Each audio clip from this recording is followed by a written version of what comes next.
आपकी शक्ति न्यूज में आप सबों का स्वागत है और मैं आपके साथ अताउर रहमान। इस वक्त हम अमोर प्रखंड के अमोर स्टेडियम हाई स्कूल स्टेडियम है, हम यहाँ पे आए हुए हैं और आपको हम बता दें कि यानी कि प्रशांत किशोर जी का जो यात्रा है जन स्वराज उद्घोष यात्रा जो आज ये अमोर प्रखंड के हाई स्कूल स्टेडियम में आप पहुंच गए थे। और आपको हम बता दें कि जन स्वराज के जो संरक्षक प्रशांत किशोर जी यानी कि नरेंद्र मोदी पर भी जो तंग कसा, वही आपको हम बता दें कि यानी कि ओवैसी को लेकर भी बड़ी बात कही है। आइए सबसे पहले प्रशांत किशोर जी क्या कुछ कह रहे हैं, पहले सुन लीजिए। वो चाहता है कि बिहार में एक ऐसी व्यवस्था बने जहाँ पढ़ाई की बात हो, बेरोजगारी को खत्म किया जाए, पलायन को रोका जाए और बिहार भी दूसरे राज्यों की तरफ तरक्की करे। ये सोच लेकर जो लोग आए हैं वही आपको दिख रहा है। सर, आज जो सीमांचल के MIM के गढ़ में आकर के आप जिस प्रकार से तमाम वो खामियों को लिखा है, इसमें क्या लगता है? सीमांचल बिहार का सबसे पिछड़ा और गरीब इलाका है, हम उस इलाके में आए हैं। ये किसी का गढ़ नहीं है, ये गरीबी का गढ़ बन गया।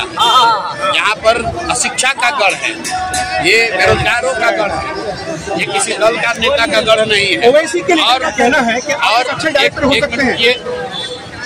ये यहाँ पर उस गढ़ को तोड़ने आए हैं जिससे बच्चों जो अशिक्षा का बेरोजगारी का गढ़ है उसको खत्म करने आए हैं। किसी नेता को और दल की बात करने नहीं आए। ओवैसी के लीडर का कहना है कि वो अच्छे डायरेक्टर हो सकते हैं लेकिन अच्छे एक्टर नहीं है। ओवैसी साहब हैदराबाद के हैं, उनको हैदराबाद और तेलंगाना की चिंता करनी चाहिए। देश में सांसद हैं, उनको वहाँ की चिंता करनी चाहिए और साथ में ये जवाब देना चाहिए सीमांचल के उन लोगों को जिन लोगों ने उनके विधायकों को जिताया और जो विधायक कहीं न कहीं लोगों के साथ धोखा करके दूसरे दलों के साथ भाग गए। इस लोग बताते हैं, ये मैं नहीं कह रहा हूँ, लोग बताते हैं कि पैसे पर उनके विधायक बिक गए हैं। तो आप बताइए कि अगर कल ओवैसी साहब का कोई जीत कर आएगा तो वो नेता नहीं बिकेगा, इसकी गारंटी कौन देगा?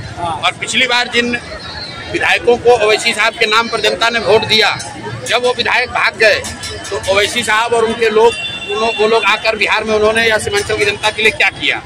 तब तो किसी एक दिन भी नहीं आए सीमांचल की जनता को पूछने। अब फिर चुनाव आया है तो फिर वापस आएंगे, इसका कोई फायदा नहीं है। बिहार के लोगों का नेतृत्व बिहार के लोग करेंगे, सीमांचल के लोगों का नेतृत्व सीमांचल के लोग करेंगे। इसके लिए गुजरात से मोदी जी की जरूरत नहीं है, हैदराबाद के ओवैसी जी की जरूरत है। सर, यहाँ के विधायक एक पोस्ट कर रहे हैं कि 2014 में जिस मोदी को लाकर के प्रशांत जी यहाँ बर्बाद किया, हमने मन से कहा कि हमने मोदी को जिताया है। लेकिन आपके मुखालिफिन कहते हैं कि आप दरअसल भाजपा को फायदा बताने के लिए काम कर रहे हैं। मेरे भाई, ऐसा है कि जो मैंने कहा वो आपने आपके सामने सुना। हम पर्दे के पीछे कोई काम नहीं करते। मोदी का हमने अभियान चलाया है और मैंने मन से कहा कि चलाया है, लेकिन किसी के पीछे में चूरा नहीं घोंपते। देश को बर्बाद करने में प्रशांत जी मोदी का सहयोग किए थे। अच्छा, ये आपका मानना हो सकता है। नहीं, अगर भैया ममता बनर्जी को ओवैसी जिताए हैं कि प्रशांत किशोर जिताए?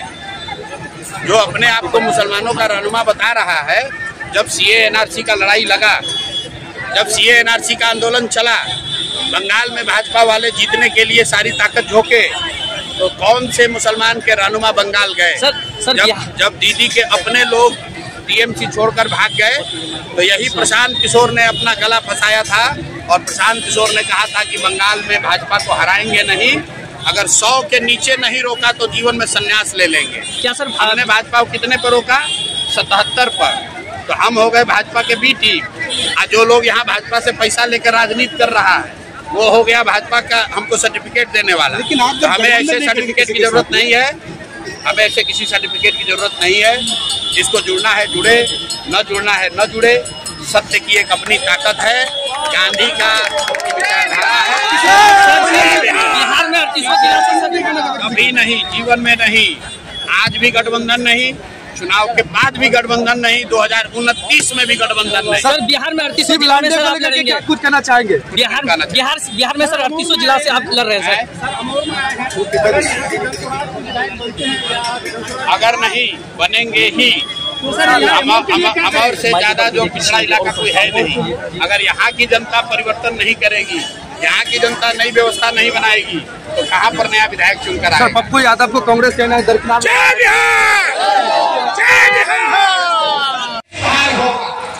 आप कहते हैं कि भैया हमसे तो कोई पढ़ाई रोजगार के लिए वोट मांगने आया ही नहीं। इसका क्या गारंटी है कि अगर हम पढ़ाई रोजगार के लिए वोट देंगे तो हमारे बच्चे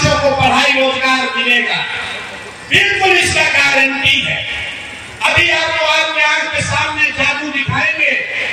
आप वोट जिसको मन है उसको दीजिए, आपके बच्चों को पढ़ाई रोजगार निश्चित मिलेगा।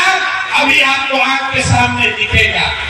एक बार मेरे दूसरे सवाल का जवाब दीजिए, 2 मिनट में जादू दिखेगा। सब आदमी जरा सोच के बताइए, आज तक आपने जिन नेताओं को वोट दिया उन नेताओं ने आपके और आपके बच्चों के लिए कुछ काम किया है कि नहीं किया है? हाथ उठाकर बताना है किया है कि नहीं किया है। हाथ उठाइए पूरा पीछे तक, हाथ उठाकर बताइए किया है कि नहीं किया है। अरे भाई किया है कि नहीं किया है? किया है कि नहीं किया है? हम नहीं बोले हैं, पीछे मत हटिएगा। वीडियो में रिकॉर्ड हुआ है, सबने कहा है कि भैया जिस दल को नेता को वोट दिए आज तक हम लोग का कोई काम नहीं किया। अब अभी 2 मिनट में आपको जादू दिखाते हैं। यहाँ आए बहुत सारे लोगों ने 5 किलो अनाज के लालच में मोदी जी को, भाजपा को वोट दिया है।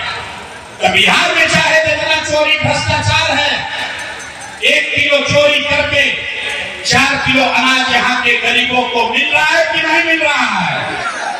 अरे जोर से बोलना है, मिल रहा है कि नहीं मिल रहा है? आपने हमने वोट दिया हिंदू मुसलमान बन के। चुनाव से पहले भाजपाइयों ने कहा सब हिंदू एक हो जाओ, मंदिर बनाना है अयोध्या में। आपके गांव में जहां अमौर में बांध पर नदी पर बांध नहीं बना, आपके गांव में अस्पताल स्कूल नहीं हुआ, यहाँ पर फैक्ट्री नहीं लगी, लेकिन अयोध्या में रामलला का मंदिर बना है कि नहीं बना है? आपने हमने वोट दिया, कई लोगों ने नीतीश कुमार को कहा ना मोदी को नहीं देंगे, हमको तो बिजली चाहिए, सड़क चाहिए, नीतीश को वोट देंगे। लालू जी के राज में बिजली पानी सड़क नहीं था, तो नीतीश के बिहार में, इसी बदहाल बिहार में बिजली का बिल 2000 आए चाहे 6000, घरे घरे बिजली आया है कि नहीं आया है? अरे हाथ उठाकर बताओ बिजली आया है कि नहीं आया है?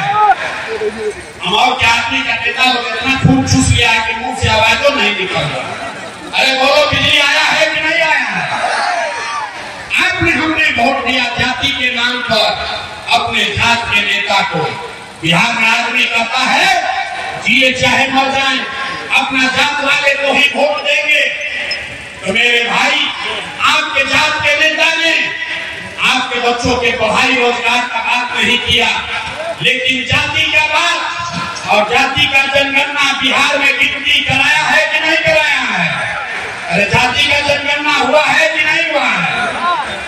आपने हमने वोट दिया मोदी जी का भाषण सुन के कि मोदी जी ने गुजरात में बड़ा विकास किया है। तो भैया मोदी गुजरात में तो विकास कर रहे हैं, पूरा देश का पैसा ले जाकर गुजरात के गांव गांव में फैक्ट्री लगा रहे हैं और पूरे बिहार से, कटिहार से, पूर्णिया से, अमौर से आपके हमारे बच्चे गुजरात में जाकर नौकरी मजदूरी कर रहे हैं कि नहीं कर रहे हैं? अरे भाई, आपने किस बात पर वोट दिया जो आपको नहीं दिया? आपने अपने बच्चों के नाम पर कहा कि ए भैया हम लोग आज तक अपने बच्चों के पढ़ाई रोजगार के लिए वोट नहीं दिए। यही बताने आए, वोट आपने मोदी को दिया या कांग्रेस को?